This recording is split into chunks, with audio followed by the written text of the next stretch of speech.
नमस्कार, बहुत बहुत स्वागत है आप सभी का प्राइम डिबेट में। मैं रविंद्र सिंह आप सभी का एक बार फिर स्वागत करता हूं। आज बात करेंगे बीजेपी के मिशन राजस्थान की। आगाज हो चुका है क्या? जी हां, पीएम मोदी के राजस्थान दौरे से बीजेपी का चुनावी शंखनाद क्या शुरू हो गया है। प्रधानमंत्री ने राजस्थान दौरे पर कांग्रेस पर जमकर हमला बोला। मोदी ने यहां कहा कुर्सी की लूटने और कुर्सी को बचाने का खेल चल रहा है। जहां मुख्यमंत्री को अपने ही विधायकों और विधायकों को अपने मुख्यमंत्री पर भी भरोसा नहीं। प्रधानमंत्री ने इसके साथ ही कहा राजस्थान में कानून व्यवस्था पूरी तरह तबाह हो चुकी है। मोदी ने कहा कांग्रेस की स्वार्थ की राजनीति का परिणाम राजस्थान को भी उठाना पड़ रहा है। इससे पहले सीएम अशोक गहलोत ने मंच से प्रधानमंत्री मोदी से मुख्यमंत्री चिरंजीवी योजना का जिक्र किया। सीएम ने इसे देश भर में लागू करने की बात कही। सीएम ने right to social security, right to health का जिक्र किया।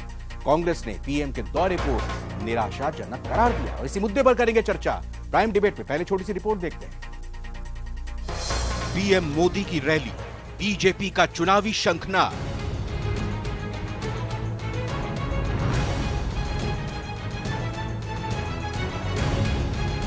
पीएम ने योजनाएं गिनाई, विरोधियों पर किया वार।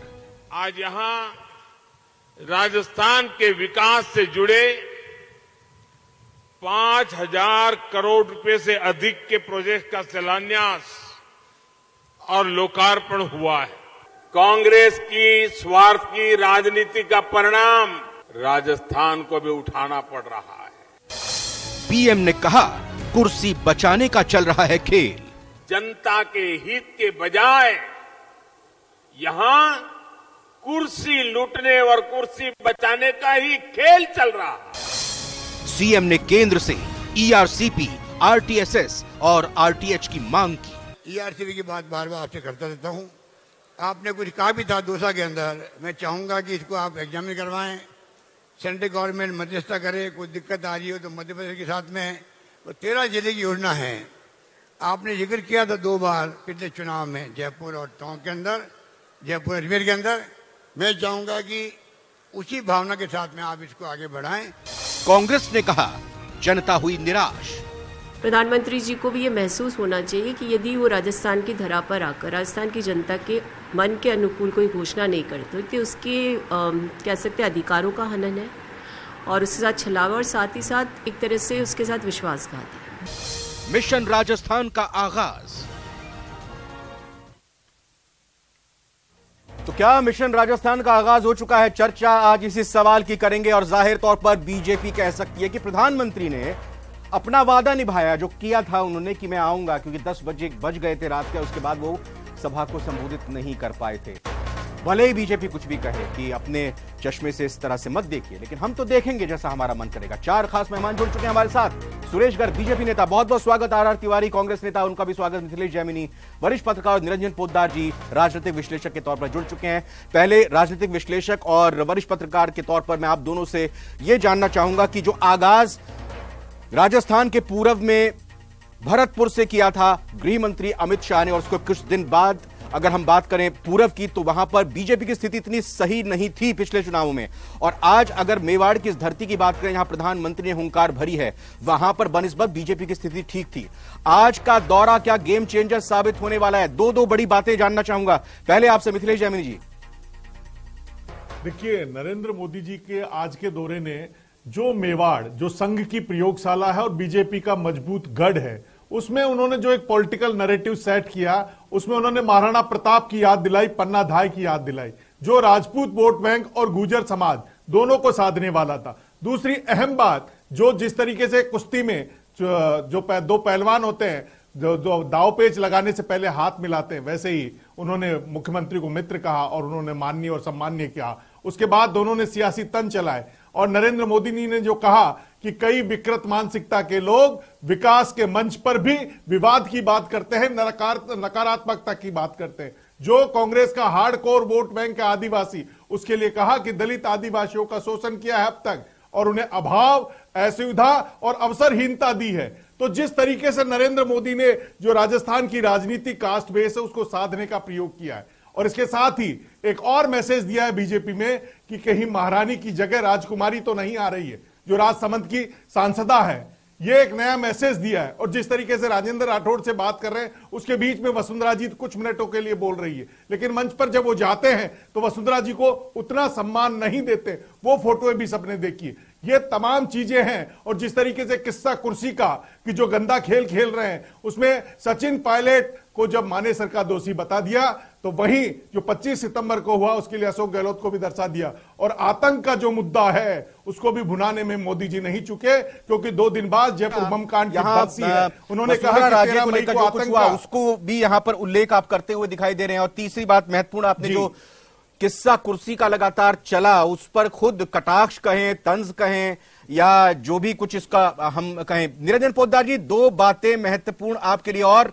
इसमें यह भी जोड़िएगा जरूर कि जो महंगाई राहत शिविर कैंप को लेकर एक तरह से कहें कि बीजेपी में खलबली है, मानते वो नहीं है लेकिन खलबली है, क्या उसकी काट का कोई मंत्र देकर गए, कोई हथियार देकर गए हैं राजस्थान बीजेपी इकाई को? मेरे हिसाब से एक तो प्रधानमंत्री जी की आज की जो रैली है और आज का उनका संबोधन है और जिस तरीके का आज का उनका एक रहा है, उससे साफ जाहिर हो गया है कि राजस्थान केवल और केवल प्रधानमंत्री नरेंद्र मोदी जी के चेहरे पे चुनाव लड़ेगा। वहां पे ना कोई महारानी है, ना कोई राजकुमार है। और मेरा कहने का तात्पर्य ये है कि प्रधानमंत्री जी ने एक तो सीधा संदेश ये दे दिया, और दूसरी बात एक चीज और मैं बताऊं, आज की जिस तरीके से राजस्थान की जो राजनीति देखी है, मेरे हिसाब से ये पूरे हिंदुस्तान के लिए एक सबक होनी चाहिए कि जिस तरीके से अशोक गहलोत जी और प्रधानमंत्री जी एक ही मंच के ऊपर एक दूसरे के ऊपर वार प्रतिवार भी कर रहे हैं, एक दूसरे से बात भी कर रहे हैं, एक दूसरे से हाथ भी मिला रहे हैं, एक दूसरे से नजरें भी मिला रहे हैं, तो इसको कहते हैं कि राजनीतिक विचारधारा आपकी अलग है, लेकिन राजनीतिक वैमनस्य कहीं पे भी नहीं है। तो मेरे हिसाब से अशोक गहलोत जी ने भी अपने केंद्रीय आला कमान को भी अशोक गहलोत जी से समझना सीखना चाहिए ये चीज कि राजनीति के अंदर आपके मतभेद तो हो सकते हैं, लेकिन आपके मनभेद नहीं होने चाहिए। तो एक ये चीज यहां से निकल करके आई। और सबसे बड़ी बात, जिस तरीके से आज एक राजस्थान की राजनीति में एक समझ लीजिए सरगर्मी तेज हुई, एक तरफ राजनीति का जादूगर जिसको कहा जाता है अशोक गहलोत जी, और दूसरी तरफ आज की तारीख में राजनीतिक पहाड़ जिसको कहा जाता है नरेंद्र मोदी जी, दोनों के वार प्रतिवार जब मंच से देखने को मिले थे, तो ऐसा लग रहा था कि आज राजस्थान की जनता इन सब चीजों को देख करके बड़ी अभिभूत महसूस कर रही थी अपने आप को। जी बिल्कुल। आर तिवारी साहब, कांग्रेस कितना अभिभूत महसूस कर रही थी जब मुख्यमंत्री मंच पर आकर भाषण दे रहे थे और मोदी मोदी के नारे लग रहे थे? और इससे पहले भी, क्योंकि जब आईपीएल का मैच देखने के लिए एसएमएस में गए थे तब भी मोदी मोदी के नारे लग रहे थे, तब तो खैर मोदी जी नहीं थे, ये बीजेपी के कार्यकर्ता तो थे नहीं। क्या हवा का रुख किस तरफ जा रहा है ये अंदाजा लग रहा है, और कैसा महसूस कर रहे थे कांग्रेस कार्यकर्ता? रविंद्र भाई, राजस्थान के जननायक अशोक गहलोत ने आज जिस बहादुरी के साथ में दुनिया का जो विश्व गुरु, जिनको किसने सर्टिफिकेट दिया, भारतीय जनता पार्टी के मुंह ये बड़बोले नेता हमारे विश्व गुरु के सामने अगर कोई जनता की बात को पूरी ताकत से कह सकता है, उसका नाम है राजस्थान का मुख्यमंत्री जननायक अशोक गहलोत। उन्होंने फिर कहा कि देश के प्रधानमंत्री जी, आपने राजस्थान की धरती पर अजमेर में और दौसा में जो वादा किया था, भारतीय जनता पार्टी की वसुंधरा राजे जी के जमाने में जो 13 जिलों के 2.5 करोड़ लोगों को पीने का पानी और किसानों की सिंचाई के पानी का जो वादा किया था, वो योजना को राष्ट्रीय परियोजना तो घोषित कर दो। यहां आते हो, तालियां बजाते हो, मोदी मोदी का इवेंट करा करके चले जाते हो, अपने पूर्वजों को आप निकम्मा घोषित करते हो, अपने पूर्वजों का अपमान करते हो। देश के करोड़ों लोगों को बेरोजगारी से निजात देने के लिए आपने बिल्कुल इस सवाल का मैं जवाब लूंगा यहां सुरेश गर्ग जी से, लेकिन तिवारी जी एक सवाल का जवाब आपसे भी चाहूंगा कि जो मोदी जी के परम मित्र अशोक गहलोत जी आज एक ही जैसे कपड़े में वेशभूषा में भी दिखाई दे रहे थे, बिल्कुल सिमिलर लग रहे थे, जो 5500 करोड़ की योजनाओं का लोकार्पण और शिलान्यास हुआ, जो मुख्यमंत्री का विजन है ना 2030 में नंबर 1 बनाना है राजस्थान को, उसमें कितनी मदद मिलेगी? राष्ट्रीय पर वो तो मैं कह रहा हूं, देश के प्रधानमंत्री जी आए, 5500 करोड़ की योजनाओं का, 3 रेल परियोजना का उन्होंने किया, मेडिकल कॉलेज का किया, वो तो ब्रह्मा कुमारी ईश्वरी में किया। लेकिन फिर भी राजस्थान के लिए अगर उन्होंने पैकेज 1500-5500 करोड़ का दिया, ये तो ऊंट के मुंह में जीरा है। 8 करोड़ लोगों का ये राजस्थान जो कभी रेगिस्तान कहलाता था, देश के प्रधानमंत्री जी जो राजस्थान में चुनाव लड़ना चाहते हैं, अपने दम पे चुनाव लड़ना चाहते हैं, इसका मतलब है 6 महीने में 8वीं बार आना पड़ रहा है उनको राजस्थान की धरती पर। इसका मतलब है राजस्थान की भारतीय जनता पार्टी का संगठन टुकड़ों टुकड़ों में बटा है। क्या बुरा किया था किसान पुत्र सतीश पूनिया ने, क्यों हटा दिया? अरे उनके प्रति आपकी संवेदनाएं क्यों, उनके प्रति आपकी संवेदनाएं क्यों? आर तिवारी जी, ठीक है। सुरेश गर्ग जी, जो सवाल यहाँ तिवारी जी ने उठाया कि भाई जनता पार्टी ने ऊंट के मुंह में जीरा डालकर तालियां बजवाकर चले गए, और जो घोषणा की थी तत्कालीन बीजेपी सरकार के वक्त में ईआरसीपी की बात की गई थी, उस पर आप अमल नहीं कर रहे हैं। देखिए रविंद्र जी, आज प्रधानमंत्री मोदी जी राजस्थान आए थे। सबसे पहले तो वो आए थे नाथद्वारा में श्रीनाथ जी के दर्शन किए। इसके बाद में 5500 करोड़ रुपए की योजनाओं का शिलान्यास और लोकार्पण किया। 4 नेशनल हाईवे राजस्थान को समर्पित किए, देश को समर्पित किया। उसी को तो ऊंट के मुंह में जीरा बोल रहे हैं ना ये तिवारी जी। अरे सर ये तो घोषणा, ये हमने कोई घोषणा नहीं की थी, ये हमारा निरंतर प्रयास है, निरंतर विकास का प्रयास है। 2014 के बाद में आपने देखा होगा 3.5 लाख किलोमीटर की सड़कें हम बना चुके हैं। 2014 से पहले मात्र 3,25,000 किलोमीटर की सड़कें थी। आज हमने उससे डबल, जो आज रोड का इंफ्रास्ट्रक्चर का जो काम है, जो पहले होता था उससे डबल तिबल गुना हो रहा है। रेलवे के अंदर विकास जो पहले होता था उससे 14 गुना विकास हो रहा है। आज विद्युतीकरण 90% के आसपास का विद्युतीकरण हो गया है। राजस्थान में रेलवे के अंदर 850 करोड़ तिवारी जी, कोई आज 9,600 करोड़ रुपए का बजट जुड़े हुए हैं और कोई एनजीओ तो वो चलाते नहीं है। और अगर कोई सरकार जो राजनीतिक दल है वो कुछ काम कर रहा है तो अपने काम तो गिनाएगा ही ना। आपके टाइम पर क्या कुछ हुआ वो भी बताया, और फिर अब किस तरह से डबल ट्रिपल स्पीड से चल रहा है वो भी यहां पर जिक्र किया। फिर आप क्यों परेशान हो? रविंद्र भाई परेशान कहां है? सवाल है कि ऊंट के मुंह में जीरा, राजस्थान के लाखों तारीफ करो ना। मुझे बताइए कि रेलवे में मुझे बताइए कि प्रधानमंत्री मोदी जी ने राजस्थान को क्या नहीं दिया? रोड इंफ्रास्ट्रक्चर दिया। पहले आपकी रोडों की सड़कों की स्थिति देखिए क्या? आप पहले पुल बनाते थे, सड़कें बनाते थे, वो 5 साल 6 साल के अंदर भी वो बेकार हो जाती थी। आज हमने मजबूत सड़कें और मजबूत इंफ्रास्ट्रक्चर दिया है। आप उस चीज को क्यों नहीं मानते? आज राजस्थान के अंदर जिस तरह की आपने स्थिति कर रखी है, जो 2018 के पहले जो राजस्थान था वो एक बिल्कुल सुसज्जित राजस्थान था, एक विकास के मोड़ पे राजस्थान था। 2018 के बाद में आपने उस राजस्थान के अंदर भ्रष्टाचार और अत्याचार की जर्नी बता दिया। आज देखिए आप राजस्थान के अंदर किस तरह की घटनाएं हो रही है। आए दिन अत्याचार हो रहे हैं, आए दिन शूट एंड साइट हो रहा है। आर तिवारी जी, कहीं ऐसा तो नहीं जो मुख्यमंत्री जी ने कहा, माफ कीजिएगा, प्रधानमंत्री जी ने कहा कि भाई 4.5 साल से कुर्सी का खेल चल रहा है, इसलिए जनता के विकास की कौन सूझेगा? तो भाई अगर वहां पर जैसा उनका इशारा यही है कि यहां अगर काम होता तो फिर आपको दिखाई भी देता, तो आप तो कुर्सी के खेल में ही लगे हुए हो। मैं ये तो मुख्यमंत्री विधायक पर भरोसा नहीं करते, विधायक पर विश्वास मुख्यमंत्री का नहीं है। प्रधानमंत्री बने नरेंद्र मोदी, चुनी हुई सरकारों को लूटने का सुनियोजित जो एक लंबा सिलसिला चल रहा है वो देश के प्रधानमंत्री जी के कार्यकाल से शुरू हुआ। इन्होंने मध्य प्रदेश की कांग्रेस की सरकार को, अरे आप अपनी सरकार का बताइए ना, आपने क्या कर लिया? अगर ऐसा कुछ हुआ तो आपकी सरकार है, सरकार को बचाया, आपकी पुलिस है, आपने क्या कर लिया? क्या पर्दाफाश कर दिया? क्या भंडाफोड़ कर दिया? किसको गिरफ्तार कर दिया? किसके खिलाफ FIR कर दी? किसको जेल भिजवा दिया? ₹500 में गैस सिलेंडर देने वाला देश का पहला राज्य राजस्थान के जननायक अशोक गहलोत का 25 लाख रुपए के लिए चिकित्सा कब दोगे? 4.5 साल तो निकल चुके हैं, 1 महीने के लिए दोगे? कब दोगे? कब दोगे वो 500 रुपए का सिलेंडर? गर्ग साहब कर देंगे, वो तो भूल जाइए। उत्तर प्रदेश और गोवा की जनता भी जानती है कब मिलेगा हमको सस्ता सिलेंडर, जो आपकी बीजेपी की सरकार ने पहले वादा किया था। गर्ग साहब ये बताएं कि जो यहाँ पर मिथिलेश जी ने सवाल उठाया कि पूर्व मुख्यमंत्री वसुंधरा राजे मंच पर, अगर हम नाथद्वारा की बात करें, वो नहीं दिखी, आबू रोड में दिखी और उनको बोलने का मौका वहां पर नहीं मिला। और दिया कुमारी इस तौर पर कि राजसमंद की वो सांसद हैं, उन्होंने स्वागत संबोधन किया। क्या ये संकेत है पार्टी में?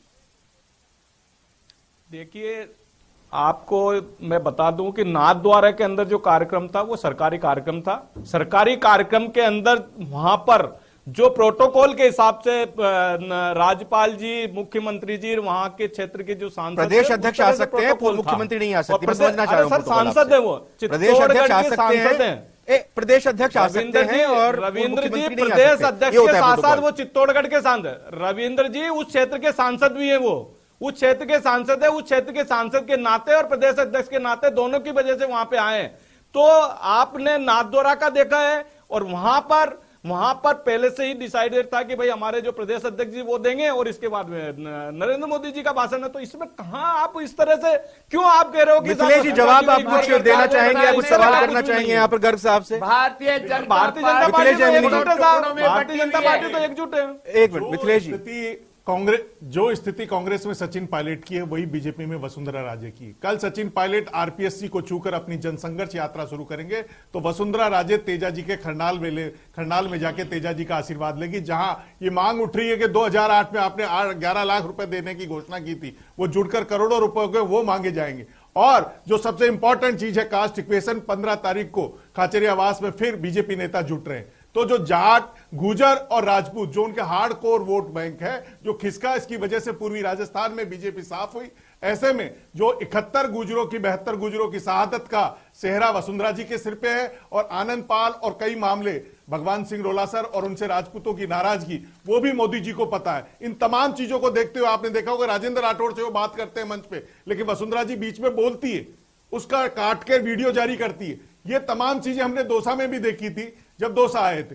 तो कहीं न कहीं जो नरेंद्र मोदी जो अगर कर्नाटक में जीत जाते हैं एंटी इनकम्बेंसी के बाद में, जो चुनावों के देवता हो चुके हैं, वो ये साबित कर चुके हैं कि उन्हें पता है सियासी हलचल, राजस्थान की सियासी नब्ज और उस पारे को नापते हुए, वो तमाम जातियों को साधते हुए, ये आज का उनका मैसेज है कि अगर अशोक गहलोत जी पे भी तंज कसा उन्होंने कि आप इन बातों को आप जब दिल्ली में मेरे से समय लेके कह सकते थे कि हमें ऐसा ऐसा करना चाहिए, मंच नहीं था।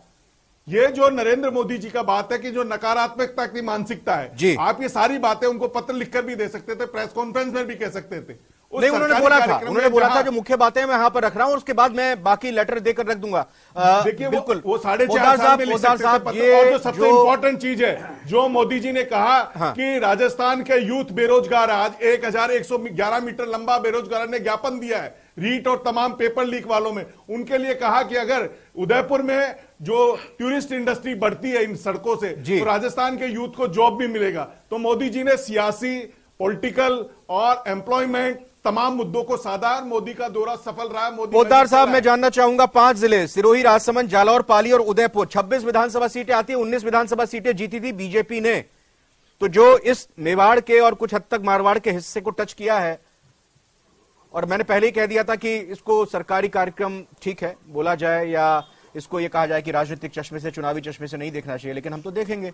हमारा तो काम ही है कि विश्लेषण करना, विवेचना करना। आप बताइए कि मजबूत गढ़ को और मजबूत सुनिश्चित करने की इस कोशिश को किस रूप में आप देख रहे हैं आगे? और उन्होंने साधने की भी कोशिश की आदिवासियों को, महिलाओं का भी जिक्र किया अपराध के बहाने। देखिए रविंद्र जी, ऐसा है, प्रधानमंत्री नरेंद्र मोदी जी अपनी राजनीति का रास्ता खुद चुनते हैं और अपनी राजनीति की बिसात खुद बिसाते हैं। और जिस तरीके से इन्होंने इस संभाग से जो अपना शुरू किया है, तो इनका एक ही उद्देश्य है कि भाई जो हमारी मजबूती थी वो तो हमारी मजबूती रही है, लेकिन जहां पे गुजर बेल्ट के अंदर पिछली बार इनको थोड़ा सा सेटबैक लगा था, तो भगवान देव नारायण के दर्शन करके और जिस तरीके से भूरी भूरी उन्होंने प्रशंसा करी जनता के सामने, तो इससे कहीं ना कहीं उन्होंने उस खाली स्थान को भी उन्होंने भरने की कोशिश प्रयास किया है और कहीं ना कहीं जनता से कनेक्ट करने का उन्होंने प्रयास किया है। और रविंद्र जी, जिस तरीके से अब प्रधानमंत्री जी आज ये मान के चलिए कल कर्नाटका से फ्री हुए और आज सीधा राजस्थान की रणभूमि में उतर गए, ना कोई विश्राम ना कोई आराम। इससे आप ये मान के चलिए प्रधानमंत्री जी जो आज जिस तरीके से कहा जाता है ना कि सिक्के के हेड और टेल दोनों जगह होते हैं, लेकिन आज की राजनीति के अंदर अगर इधर पड़े तो भी प्रधानमंत्री मोदी जी आते हैं और दूसरी साइड पड़े तो भी प्रधानमंत्री। आर तिवारी जी, मैं आपसे जानना चाहूंगा, राजस्थान की राजनीति के लिए, आगामी चुनावों के लिए अशोक गहलोत ही काफी है बीजेपी के राज्य के और केंद्रीय नेताओं के मुकाबले? राजस्थान के जननायक ने देश में जो एक नवाचार दिया है रविंद्र भाई, देश में पहला राजस्थान है जहां हमने ओल्ड पेंशन स्कीम लागू करके देश के प्रधानमंत्री जी को वादा किया कि पेंशनधारी जो 60 साल के बाद में अपने घर बैठ जाता है। ठीक है, वो सब तो ठीक है, सिलेंडर दिया, 10 योजनाएं हैं, वो तो लिस्ट पता है, लेकिन वो चल रहा है, रजिस्ट्रेशन चल रहा है, 3 करोड़ हो गया उसका आंकड़ा। लेकिन ये बताएं कि जो सामाजिक जो कुर्सी को लेकर लगातार आज बड़ा हमला किया, एक तरह से नैरेटिव सेट करने की कोशिश की, भाई जनता को यह बताया जाए कि 4.5 साल में क्या हुआ। ये बीजेपी की तरफ से एक मंत्र प्रधानमंत्री मोदी देते हुए जा रहे हैं। आपको नहीं लगता ये गले की फांस बन सकता है? राजनीति का बाजीगर है। आपको नहीं लगता कि ये गले की फांस बन सकता है? इसका जवाब देते नहीं बनेगा जब चुनाव प्रचार में जाएंगे। के नेतृत्व में फिर हम जीतेंगे। भारतीय जनता पार्टी की जैसे हम कमजोर नहीं है, कभी नड्डा साहब आएंगे, कभी शाह साहब आएंगे, कभी मोदी साहब आएंगे, तो ये भारतीय जनता पार्टी के जो नए नए चेहरे पैदा होते हैं। मुख्यमंत्री के लिए आपने सतीश पूनिया को बलि का बकरा बना दिया, राजेंद्र राठौड़ को लिया है, सीपी जोशी जी को लिया है, वसुंधरा जी को आप बैठा दोगे, जयपुर की राजकुमारी को लिया होगे। कब तक आप पैरालाइसिस होकर के केंद्रीय नेतृत्व के भरोसे चलोगे? राजस्थान में काम के बदले हम सत्ता में आए थे, फिर काम के बदले सत्ता में क्या गर्ग साहब केंद्र के नेताओं के भरोसे कब तक चलोगे? हम रिवाज बदलेंगे, हमारे काम है। देखिए रविंद्र जी, भारतीय जनता पार्टी का संगठन मजबूत है। आज 55,000 बूथों के अंदर हमारे संगठन मजबूत है। 55,000 बूथों के पर हमारे संगठन के पदाधिकारी मौजूद है। दूसरा, हमारा जो केंद्रीय नेतृत्व है वो बहुत मजबूत है कांग्रेस की तरह। लेकिन इसका जवाब क्या देंगे आप? ठीक है, आप सवाल खड़े कर रहे हैं कि भाई कुर्सी की लड़ाई यहां पर चलती रही लगातार, लेकिन ये भी ठीक है कि प्रधानमंत्री मोदी के चेहरे पर आप चुनाव लड़ेंगे, लेकिन उसके बाद कौन होगा सीएम? आप कह सकते हैं कि ठीक है, आलाकमान तय करेगा, संसदीय बोर्ड तय करेगा, आप ये कह सकते हैं। लेकिन एक चेहरा यहाँ पे जो दिखाई दे रहा है कि आधा दर्जन चेहरे हैं सीएम के पद को लेकर आपके पार्टी में। यही नहीं इस तरह की लड़ाई आज भारतीय जनता पार्टी में किसी भी तरीके की कोई लड़ाई नहीं है। लेकिन आप जैसे आप क्यों नहीं घोषणा करना चाहते हो राजस्थान के? जब हमने कह दिया कि भाई हम कमल के फूल पे चुनाव लड़ेंगे तो आपको तकलीफ क्यों हो रही है? आज कांग्रेस, आप मुझे ये बताइए कांग्रेस को क्यों तकलीफ हो रही है? कांग्रेस आप अपना खुद का नेतृत्व को ध्यान दें ना। आज राजस्थान के बहरहाल आज इतना ही समय मेरे पास, मैं चारों मेहमानों का धन्यवाद करूं। उससे पहले जो प्राइम डिबेट का सवाल सोशल मीडिया प्लेटफॉर्म पर हमने रखा था, वो सवाल था, ये नीचे भी देख सकते हैं दर्शक, राजस्थान में मोदी की सभाओं से कांग्रेस की चुनौती बढ़ेगी? राजस्थान में मोदी की सभाओं से कांग्रेस की चुनौती बढ़ेगी? तो उसमें हां और ना 2 ऑप्शन थे। हां के जो प्रतिशत हैं वो ज्यादा है, 63%, 63%, और ना के प्रतिशत 37% हैं। सभी मेहमानों ने भी जवाब सुना होगा। बहरहाल आप सभी हमारे साथ चर्चा में जुड़े, आपका बहुत बहुत शुक्रिया। फिलहाल प्राइम डिबेट में आज इतना ही।